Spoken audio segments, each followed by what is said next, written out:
नमस्ते। आज हम एक कहानी सुनेंगे झिंगरिया वाटरफॉल के सफर की।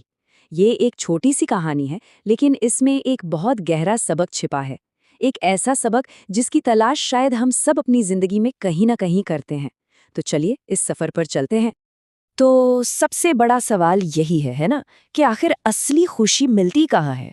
क्या वो मंजिल पर पहुंचने में है, या फिर उस मंजिल तक ले जाने वाले रास्ते में?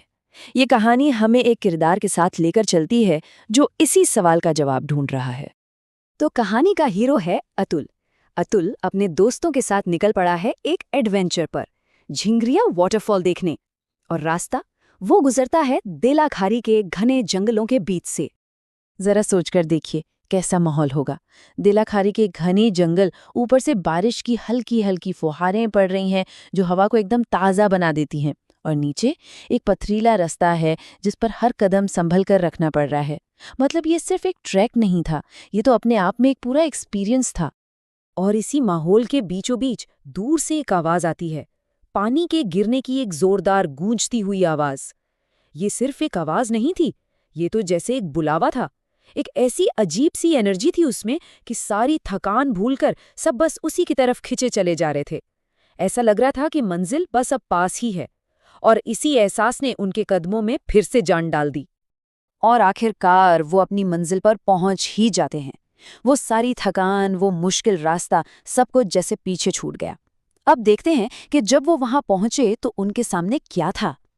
कहानी में इस लम्हे को डिस्क्राइब करने के लिए एक ही शब्द इस्तेमाल हुआ है, जादू। और ये बिल्कुल सही है ना? कुछ नज़ारे वाकई इतने कमाल के होते हैं कि उनके लिए शब्द ही कम पड़ जाते हैं। तो ये जादू था किस चीज का? ये जादू था बहुत ऊंचाई से गिरते उस दूध जैसे सफेद पानी का, चारों तरफ फैली हुई हरी भरी हरियाली का, और हवा में जो वो एक सुकून देने वाली ठंडक थी उसका। इन सब चीजों ने मिलकर उस जगह को सच में जादुई बना दिया था। इतने शानदार नजारे के बीच अतुल क्या करता है? वो दोस्तों की भीड़ से थोड़ा अलग होकर अपने लिए एक शांत कोना ढूंढ लेता है। और यहीं से कहानी एक नया मोड़ लेती है। अब हम बाहर के शोर से हटकर अतुल के मन के अंदर झांकते हैं। पानी के बिल्कुल पास बैठकर अतुल को एक गजब का सुकून महसूस होता है ना ऐसा, कि कभी कभी कोई बहुत बड़ी या विशाल चीज देखकर हम एक्साइटेड होने के बजाय अपने ही अंदर शांत हो जाते हैं। अतुल के साथ भी कुछ ऐसा ही हुआ। उसे लगा जैसे झरने से गिरती हर एक बूंद सिर्फ पत्थरों को नहीं, बल्कि उसके अंदर की सारी थकान, सारी टेंशन, सारी चिंताओं को भी अपने साथ बहाकर ले जा रही हों। एक तरह से ये एक क्लिंजिंग मोमेंट था। और ठीक जब अतुल इस गहरे सुकून में पूरी तरह खोया हुआ था, तभी कुछ ऐसा होता है जिसकी किसी ने उम्मीद नहीं की थी। एक बहुत ही छोटी सी चीज, लेकिन वो एक छोटा सा पल इस पूरे सफर का मतलब ही बदलने वाला था। ठीक उसी पल, जब मन एकदम शांत था, एक छोटी सी नन्ही सी तितली उड़ती हुई अतुल की तरफ आती है। सोचिए, एक तरफ वो विशाल झरना और दूसरी तरफ ये इतना नाजुक सा छोटा सा पल।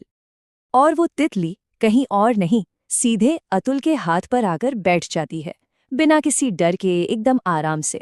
बस उस एक छोटे से टच ने अतुल का सारा ध्यान अपनी तरफ खींच लिया, और उसके चेहरे पर एक बहुत ही सुकून भरी मुस्कान आ गई। और बस यही था कहानी का टर्निंग पॉइंट। उस एक तितली ने, उस एक छोटे से पल ने अतुल को जिंदगी का एक बहुत बड़ा सच सिखा दिया कि असली खुशी उस शानदार झरने तक पहुंचने में नहीं थी, बल्कि सफर के बीच मिले इस शांत से छोटे से लम्हे में थी। हाँ, मंजिल बहुत खूबसूरत थी, इसमें कोई शक नहीं, पर जो असली खजाना था वो तो रास्ते में ही मिल गया था। उस दिन के बाद से झिंगरिया का वाटरफॉल अतुल के लिए सिर्फ एक टूरिस्ट स्पॉट नहीं रह गया, वो तो एक सबक बन गया था जो हमेशा के लिए उसके दिल में बस गया। और जानते हैं सबसे बड़ी बात? वो तितली वाला छोटा सा पल उस बड़े से झरने की याद से भी ज्यादा यादगार बन गया। और ये कहानी हमें इसी सवाल के साथ छोड़ जाती है कि हम सब अपनी अपनी मंजिलों की तरफ तो भागे जा रहे हैं, पर क्या हम रास्ते में बिखरे हुए इन तितली जैसे छोटे छोटे खूबसूरत पलों पर ध्यान दे पा रहे हैं? ये वो पल होते हैं जो किसी बड़ी कामयाबी जैसे नहीं लगते, पर शायद जिंदगी का असली मतलब इन्हीं में छिपा होता है। तो इस पर सोचना तो बनता है कि हमारे अपने जीवन के सफर में ऐसे कौन से पल हैं जिन्हें हम शायद यूं ही नजरअंदाज कर रहे हैं।